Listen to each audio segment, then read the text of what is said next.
ಸ್ನೇಹಿತರೆ, ಇದೀಗ ಬಂದಿರುವಂತಹ ಗೃಹಲಕ್ಷ್ಮಿ ಯೋಜನೆಯ ಮತ್ತೊಂದು ಹೊಸ ಅಪ್ಡೇಟ್ಗೆ ಸ್ವಾಗತ. ಒಂದು ವೇಳೆ ಇವತ್ತೇನಾದ್ರೂ ನೀವು ಗೃಹಲಕ್ಷ್ಮಿ ಯೋಜನೆಯ 4ನೇ ಕಂತಿನ ಹಣವನ್ನ ಪಡೆದಿಲ್ಲ ಅಂದ್ರೆ ಚಿಂತೆ ಮಾಡುವಂತ ಅವಶ್ಯಕತೆ ಇಲ್ಲ. ಇದೀಗ ಲಕ್ಷ್ಮಿ ಹೆಬ್ಬಾಳ್ಕರ್ ಅವರು ಕೊಟ್ಟಿರುವಂತಹ ಮಾಹಿತಿ, ನಾಳೆ ಕೂಡ ಗೃಹಲಕ್ಷ್ಮಿ ಯೋಜನೆಯ 4ನೇ ಕಂತಿನ ಹಣವನ್ನ ಬಿಡುಗಡೆ ಮಾಡ್ತಾ ಇದ್ದಾರಂತೆ.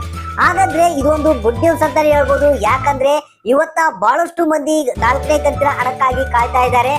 ಕೆಲವರಿಗೆ ಮಾತ್ರ ಇವತ್ತ ಗೃಹಲಕ್ಷ್ಮಿ ಯೋಜನೆಯ 4ನೇ ಕಂತಿನ ಹಣ ಬಂದಿದೆ. ಇನ್ನು ಕೆಲವರು ರಾತ್ರಿವರೆಗೆ ಕಾಯ್ತಾ ಇದ್ದಾರೆ. ಆದ್ರೆ ಒಂದು ವೇಳೆ ನಿಮಗೇನಾದ್ರೂ ಇವತ್ತ 4ನೇ ಕಂತಿನ ಹಣ ಬಂದಿಲ್ಲ ಅಂದ್ರೆ ಚಿಂತೆ ಮಾಡುವಂತ ಅವಶ್ಯಕತೆ ಇಲ್ಲ. ಯಾಕಂದ್ರೆ ಲಕ್ಷ್ಮಿ ಹೆಬ್ಬಾಳ್ಕರ್ ಅವರು ತಿಳಿಸಿರುವ ಹಾಗೆ ನಾಳೆ ಕೂಡ ಗೃಹಲಕ್ಷ್ಮಿ ಯೋಜನೆಯ 4ನೇ ಕಂತಿನ ಹಣವನ್ನ ಬಿಡುಗಡೆ ಮಾಡ್ತಾ ಇದ್ದಾರೆ. ಹಾಗಾದ್ರೆ ನಾಳೆ ಯಾರ್ಯಾರಿಗೆ ಬರುತ್ತೆ, ಎಷ್ಟು ಜಿಲ್ಲೆಗಳಿಗೆ, ಯಾವ ಜಿಲ್ಲೆಗಳಿಗೆ ಅನ್ನೋದ್ರ ಬಗ್ಗೆ ಈ ಒಂದು ಹೊಸ ಅಪ್ಡೇಟ್ ನಲ್ಲಿ ಲಕ್ಷ್ಮಿ ಹೆಬ್ಬಾಳ್ಕರ್ ಅವರು ಮಾಹಿತಿಯನ್ನ ಕೊಟ್ಟಿರುವಂತದ್ದು. ಹಾಗಾದ್ರೆ ಬನ್ನಿ ಈ ಒಂದು ಹೊಸ ಅಪ್ಡೇಟ್ ಅನ್ನ ನಿಮಗಾಗಿ ತಿಳಿಸ್ಕೊಡ್ತಾ ಇದ್ದೀನಿ.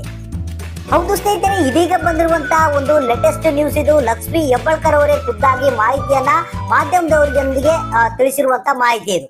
ಸ್ನೇಹಿತರೆ, ಇವತ್ತ ಏನಾದ್ರೂ ಒಂದು ವೇಳೆ ನಿಮಗೆ ಗೃಹಲಕ್ಷ್ಮಿ ಯೋಜನೆಯ 4ನೇ ಕಂತಿನ ಹಣ ಬಂದಿಲ್ಲ ಅಂದ್ರೆ ನಿಮಗೆ ನಾಳೆ ಏನಿದೆ, ನಾವು ಮತ್ತೆ 4ನೇ ಕಂತಿನ ಹಣವನ್ನ ಬಿಡುಗಡೆ ಮಾಡ್ತಾ ಇದೀವಿ, ಅದರಲ್ಲಿ ಬರುವಂತ ಎಲ್ಲ ಸಾಧ್ಯತೆಗಳು ಇದೆ ಅಂತ ಲಕ್ಷ್ಮಿ ಹೆಬ್ಬಾಳ್ಕರ್ ಅವರು ಖುದ್ದಾಗಿ ಕೊಟ್ಟಿದ್ದಾರೆ ಮಾಹಿತಿಯನ್ನ.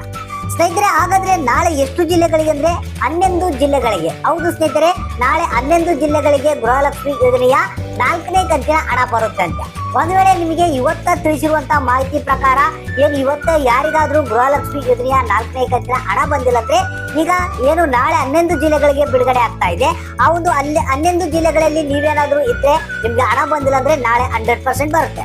ಹಾಗಾದ್ರೆ 11 ಜಿಲ್ಲೆಗಳ ಹೆಸರುಗಳನ್ನ ಹೇಳ್ತೀನಿ. ಬಾಗಲಕೋಟೆ ಜಿಲ್ಲೆ, ಹಾವೇರಿ ಜಿಲ್ಲೆ, ನಿಮ್ಗೆ ಕೊಡಗು, ಕೋಲಾರ, ಬೆಳಗಾವಿ ಜಿಲ್ಲೆ, ಕೊಪ್ಪಳ ಜಿಲ್ಲೆ, ಬೀದರ್ ಜಿಲ್ಲೆ, ಮಂಡ್ಯ ಜಿಲ್ಲೆ, ವಿಜಯಪುರ ಜಿಲ್ಲೆ ಮತ್ತೆ ಮೈಸೂರು ಜಿಲ್ಲೆ, ಅದ್ರ ಜೊತೆಗೆ ಶಿವಮೊಗ್ಗ ಜಿಲ್ಲೆ. ಹೌದು ಸ್ನೇಹಿತರೆ, 11 ಜಿಲ್ಲೆಗಳಿಗೆ ನಾಳೆ ಗೃಹಲಕ್ಷ್ಮಿ ಯೋಜನೆಯ 4ನೇ ಕಂತಿನ ಹಣವನ್ನ ಬಿಡುಗಡೆ ಮಾಡ್ತಾ ಇದೆ. ಸೊ ಹಾಗಾದ್ರೆ ಇವತ್ತು ಬಂದಿಲ್ಲ ಅಂದ್ರೆ ನಾಳೆ ಚೆಕ್ ಮಾಡ್ಕೊಳ್ಳಿ, ನಿಮ್ಮ ಖಾತೆಯಲ್ಲಿ 4ನೇ ಕಂತಿನ ಹಣ ಬರುತ್ತೆ.